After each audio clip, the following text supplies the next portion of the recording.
Hello students, the question here is the F2 progeny of a monohybrid cross showed the phenotypic and genotypic ratio as 1:2:1 unlike Mendel's monohybrid F2 ratio. So with the help of a suitable example, work out the cross and explain how it is possible. So the first and foremost thing that we have to understand and keep in mind is the genotypic. So your genotypic and phenotypic ratio of the F2 progeny or F2 generation, it is going to be the same in case of incomplete dominance, and that turns out to be 1:2:1. So only in case of incomplete dominance we get a condition where the genotypic and phenotypic ratios are the same, 1:2:1. So the example where we see this is going to be the snapdragon and the snapdragon flower, right? Here the dominant flower color is going to be red and the recessive flower color is actually white.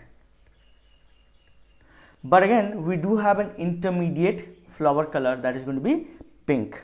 So let's see how it is possible. So dominant, recessive, and in case of a heterozygous condition, it is going to be pink. So again, this is something that it is important you have to understand.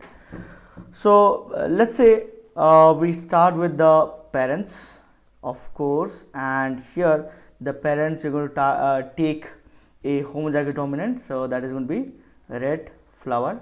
So here there is going to be capital R, that is homozygous and they are dominant.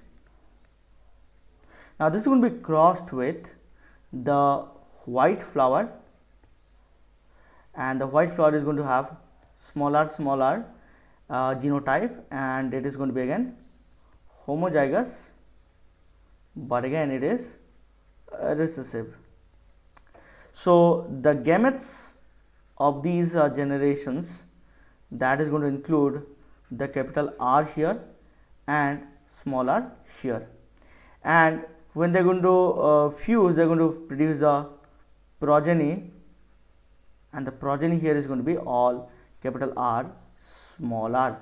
And this, remember dear student, is the hybrid, or this is the heterozygous condition, and here the phenotype is turned out to be pink color flowers, right? And it is not red nor white, it is simply pink in color. It does not resemble either of the parent, and that's why it is referred to as the incomplete dominance. But again, we have to understand, we have to go to the F2 generation actually on what's happening. So in F2 generation, this F1 progeny, right, this is the F1 progeny, this F1 progeny have to be self crossed.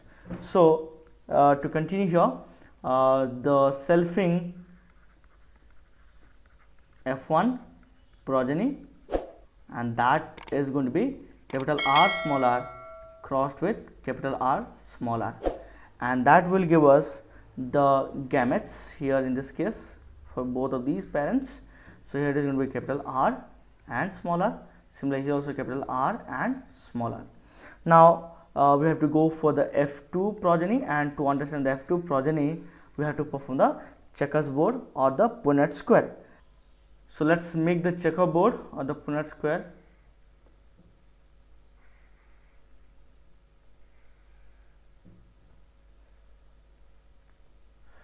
Okay, to make the lines here, and we have to continue writing the gametes. So capital R, small r, capital R, small r. So here the genotype is going to be capital R, small r, capital R, and small r, smaller. And the phenotypes are going to be red.